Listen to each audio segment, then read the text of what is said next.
l'enfant terrible du théâtre suisse se mesure à Mozart. Milo Rau met en scène La Clémence de Titus du 16 au 29 octobre au Grand Théâtre de Genève. Jazz Contrebande, rythme des deux côtés de la frontière, découverte dans un instant. La Fête du Théâtre propose 77 activités gratuites pour changer notre rapport aux arts de la scène. Reportage tout à l'heure. Ces bols produisent du son, une installation à voir au musée Ariana, teaser en fin d'émission. La culture à Genève, c'est culte.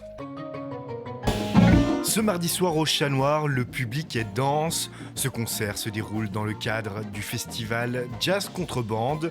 Le but, rassembler 2 pays, 4 cantons suisses et 4 départements français pour simplifier la venue des musiciens de chaque côté de la frontière. Finalement, cette frontière est devenue un liant entre 40 structures, 20 structures du côté français, 20 structures du côté suisse, une manière de mutualiser la communication, le marketing et de stimuler la circulation des artistes, les jeunes français, les jeunes suisses, les projets franco-suisses et la découverte aussi du public, de savoir qu'à Sierre, il y a un club fantastique, aussi bien qu'à Saint-Claude, aussi bien qu'à Chamonix, aussi bien qu'ici à Carouge. Au programme de ce soir, un concert réunissant les enseignants de l'école des musiques actuelles, l'EMA. Ils rendent hommage au saxophoniste David Sanborn, mais surtout, ils montrent à leurs élèves que la musique ne s'arrête de loin pas aux salles de cours. On passe beaucoup de temps à discuter de pédagogie, on passe beaucoup de temps avec les élèves et en fait, on ne parle pas assez de musique. Et j'ai proposé qu'on crée un groupe qui s'appelle l'EMA Collectif où les profs peuvent se réunir pour se rencontrer à travers la musique et pour aussi stimuler l'aspect pédagogique parce que c'est essentiel pour les élèves d'entendre les profs sur scène parce que je crois qu'il n'y a pas meilleur moteur pédagogique que d'avoir envie de faire comme son prof. Et d'avoir envie de faire comme son prof, c'est d'entendre son prof jouer.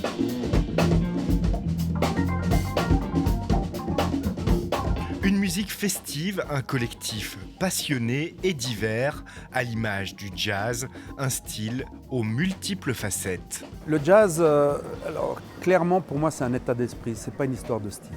Le jazz c'est justement d'assimiler et de respecter et d'écouter les autres, d'être dans le dialogue et d'être dans la volonté de proposer des solutions à la dérive de la planète parce qu'on manque d'amour, voilà, il y a la guerre partout. Dans le jazz, il y a la possibilité de se découvrir, c'est un parcours de vie et je pense que c'est fondamentalement universel. Le jazz pour dépasser les frontières, Jazz Contrebande, c'est à vivre jusqu'au 31 octobre.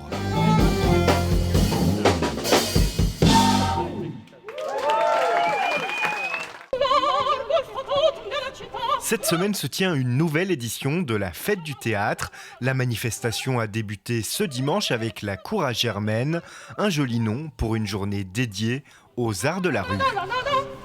On a retrouvé un article d'une femme qui jouait dans cette cour et qui s'appelait Germaine. Elle habitait le quartier et on s'est dit on va l'appeler la Cour à Germaine. Cette cour, c'est celle de la rue Lissignol qui accueillait l'événement jusqu'ici. Mais cette année, déménagement, direction un square tout neuf du quartier de Sécheron, où règne l'intergénérationnel. C'est un festival tout public.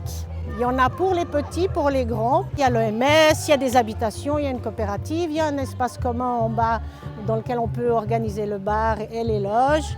Et puis l'espace de quartier aussi dans lequel on peut disposer, en cas de pluie, une salle de repli.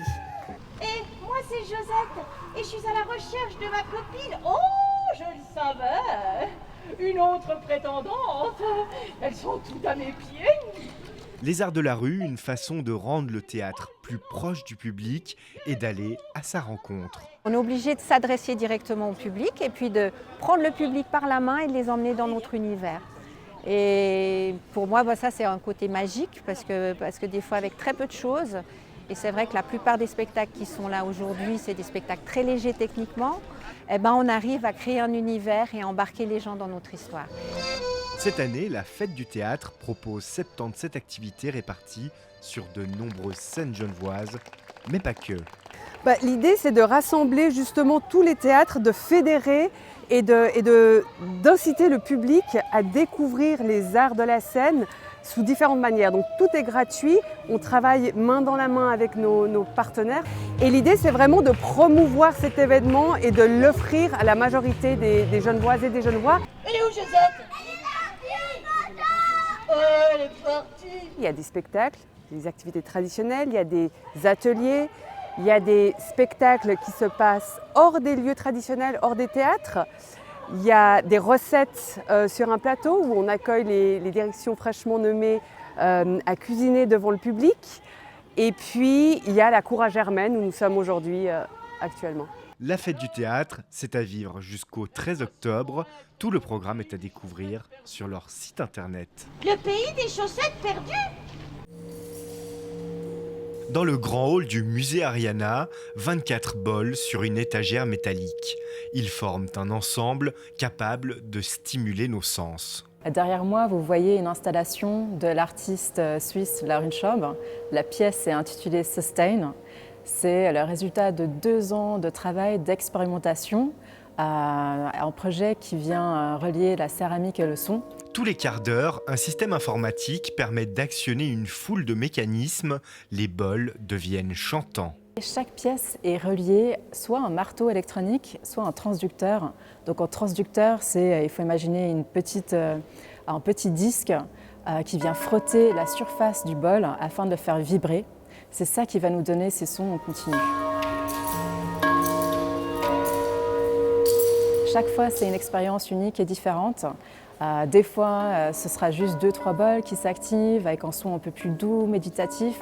À d'autres moments, ça ressemblera un peu plus à des carillons. Le son et la céramique, 2 domaines pas totalement distincts. C'est d'ailleurs par le son que l'on vérifie les propriétés d'une pièce. À la sortie du four, du bol, on va venir le percuter et ce sera au son qu'on va pouvoir identifier si la pièce est bien réalisée ou si elle a un défaut. Les bols de Laurin Schaub sont produits en terre sur un tour, méthode ancestrale des potiers. Il y a aussi tout ce travail de décor sur la surface, donc qui réalise à main levée avec différentes oxydes métalliques pour produire ces couleurs, donc qui vont du bleu aux couleurs un peu plus ocre, vertes aussi. L'installation Sustain est à découvrir dans le hall du musée Ariana jusqu'au 1er décembre.